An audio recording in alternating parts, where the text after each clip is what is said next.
Olá, pessoal. Eu me chamo Lucas Saraiva e eu vou estar apresentando o sistema de comunicações acústicos para fins didáticos.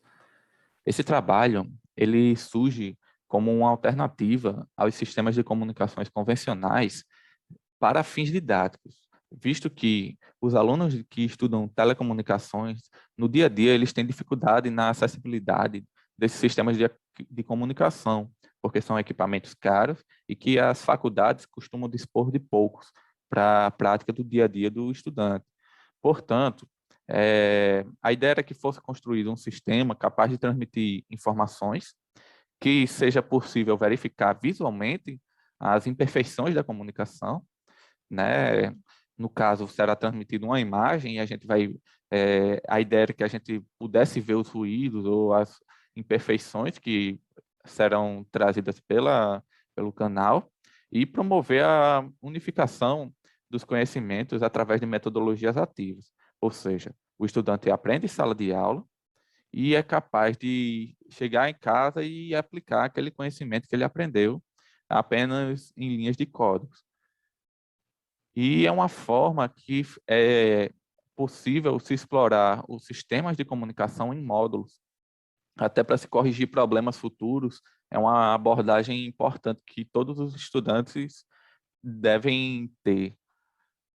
Portanto, o protótipo construído foi, através de uma linha de código, foi construído um sistema capaz de operar na faixa de 20 a 20 kHz, que é a frequência que um fone de ouvido e um microfone foram construídos para operar, e a modulação adotada foi o BPSK, com a frequência de portador de 10 kHz, frequência de amostragem de 44,1 kHz e um modelo de comunicação simplex.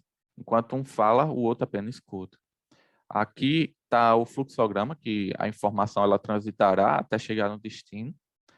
E na etapa seguinte foi a codificação de fonte, em que eu pego essa imagem e é interessante ser observado que ela nada mais é do que uma composição da matriz do vermelho, do verde e do azul, e que essas matrizes, por ter dimensões definidas, linhas e colunas, um número de linhas e colunas definidos, elas são matrizes amostradas naturalmente e seus elementos, eles são de 0 a 255, necessariamente inteiros. Portanto, elas já são naturalmente quantizadas. E essas etapas não serão necessárias no nosso processo, já que a gente já está pegando uma informação que já vem com essas duas propriedades, e a ideia é que se transformasse a imagem, essas três matrizes, em um único vetor binário, da concatenação do vermelho, do verde e do azul.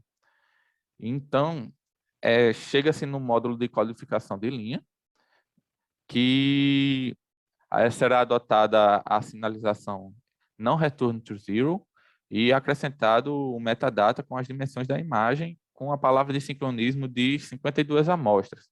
Dessa forma, essa palavra de sincronismo será importante para que o meu receptor enxergue onde que ele está, né? Saiba onde que ele está na comunicação. E a metadata nada mais é do que as dimensões da imagem, o número de linhas e de colunas, para que o receptor saiba quando parar de escutar aquele sinal.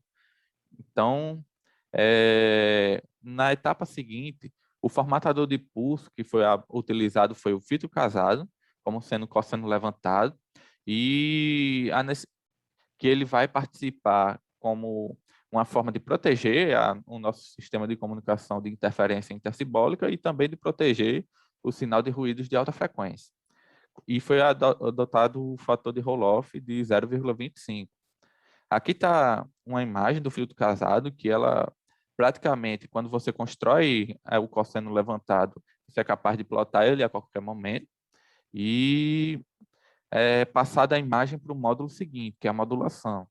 Nada mais é do que tirar o sinal de banda base e passar para a banda passante com a portadora.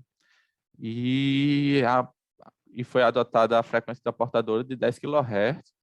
Então, antes de projetar o meu sinal no ar, antes de fazer a transmissão, é interessante ser verificado que o meu receptor tem que ser capaz de identificar quando que o sinal começou. Então, foi visto a necessidade de um sinal de preâmbulo, que através de ele seria um sinal que seria identificado porque meu receptor já conheceria ele, e através da correlação cruzada do meu sinal recebido com o preâmbulo, a gente saberia onde que exatamente o sinal começou.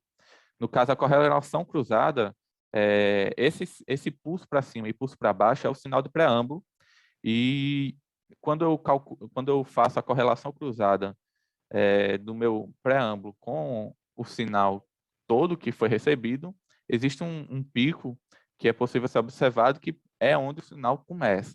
Então, e a autocorrelação desse preâmbulo ela é muito bem definida, esse ponto aqui que atinge amplitude 1. Então, é uma autocorrelação muito bem definida, um pico de correlação, que vai nos ajudar a ter certeza de qual foi o instante exato que a comunicação começou. Na transmissão, é necessário um sincronismo de fase, visto que a própria demora, o próprio atraso da informação sair de TX e chegar em RX, faz com que exista um instante diferente de amostragem do meu TX para RX, que vai fazer com que eles tenham percepções do sinal diferentes. Que está uma exemplificação de que TX projetou essa onda analógica no espaço através das amplitudes azuis, e RX recebeu a onda projetada no espaço através das amplitudes vermelhas. Portanto, é necessário ser identificado que diferença angular é essa entre TX e RX, para que eu consiga fazer uma demodulação coerente, senão vai existir impactos da diferença de fase entre TX e RX. Então, foi enviado o tom de 10 kHz durante 1 segundo da portadora, né? E foi feito o cálculo da fase através de PLL. Então, na demodulação, a gente vai agora trazer o sinal para a banda base novamente, que nada mais é do que a multiplicação do sinal de banda passante pela portadora. Agora que eu já conheço a fase que eu preciso para demodular o meu sinal. Então, conhecido o θ, eu consigo fazer a demodulação coerente. Quando chega no detector, aplica-se o filtro casado com o cosseno levantado, que foi feito no transmissor, e aqui está o sinal que eu consegui, através da aplicação do filtro casado, verificar. E é feita a subamostragem desse sinal, e na etapa seguinte será a etapa de decisão. Se aquele bit foi referente a um pulso de 0 ou um pulso de 1. Então, é feita a verificação das amostras, se foi 0 ou se foi 1, e é reconstruída a matriz RGB. Já que eu já conheço as dimensões da matriz, né? Na demodulação é demodulado primeiro o metadata, e com a demodulação do metadata eu sei reconstruir aquela matriz perfeitamente. Eu sei quantas colunas são, quantas linhas são. E aqui é exatamente a mesma imagem que eu transmiti, sendo que aqui foi um preciosismo porque eu trouxe a imagem já demodulada. Essa imagem aqui é a mesma, com taxa de bit 0, sendo que demodulada e transmitida em todo o sistema acústico. Portanto, aqui está uma experimentação.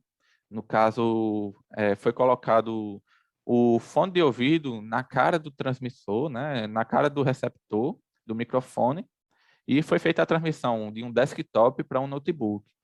Mas essa transmissão ela pode ser feita do próprio computador para ele mesmo, contando que a partir do momento que RX começa a escutar, só em seguida que TX começa a transmitir, né? E o alto-falante, nesse caso, como pode ser observado, ele estava a centímetros do receptor. Na experimentação, pronto, foi feita uma experimentação de referência para que fosse verificado, né, qual seria a taxa de erro que a gente teria dessa comunicação. E na transmissão da imagem de 7 kilobytes que a gente mostrou, foi feita sob isolamento acústico e obteve-se uma taxa de erro 0. Mas foi possível se observar a deformação do espectro. Ao invés de o espectro ele ser exatamente igual do transmitido e do recebido, é notável que algumas frequências mais baixas houve ganhos, e até mesmo frequências próximas a 10 kHz, com grandes atenuações a partir de 15 kHz, de 13 kHz.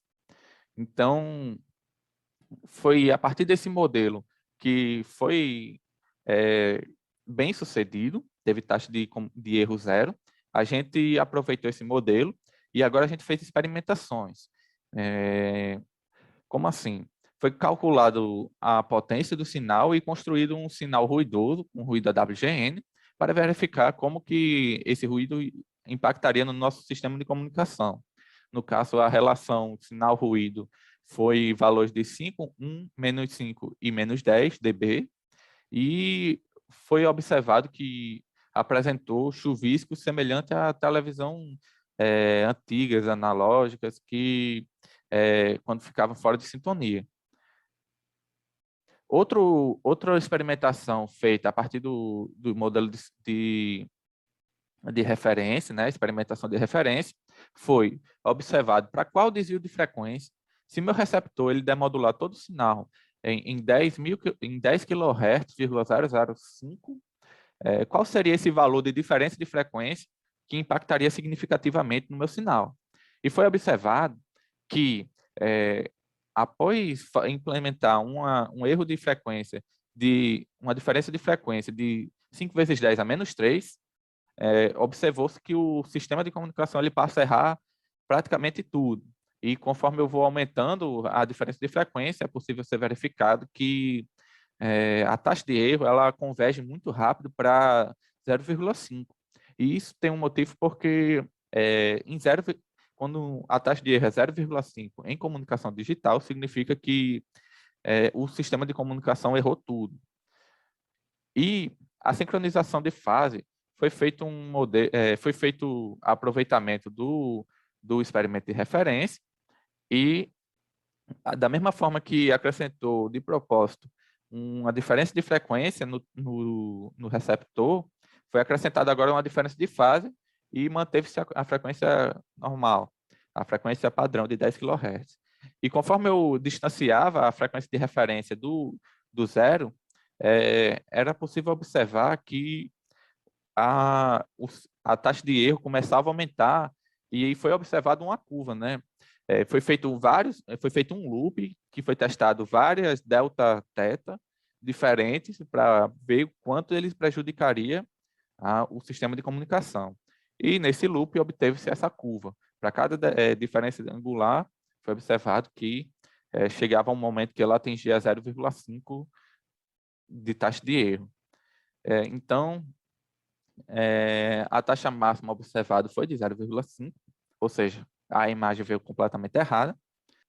Portanto, os aproveitamentos que a gente pode tirar para o estudante é que existe um aprendizado de diversas coisas, principalmente como a programação, e uma consolidação de tudo aquilo que a gente estuda em sala de aula de telecomunicações, que muitas vezes a gente não consegue praticar. Então, foi observado também quais são as variáveis de um sistema de comunicação, seja ela um preâmbulo que você precisa colocar para o seu receptor saber quando começa o sinal, seja o canal, a resposta de frequência do transmissor, do receptor, seja os ruídos, as interferências. Então, isso tudo a gente consegue trazer de forma barata, são ferramentas acessíveis que podem estar mudando a percepção de alunos de tudo aquilo que ele está aprendendo em sala de aula.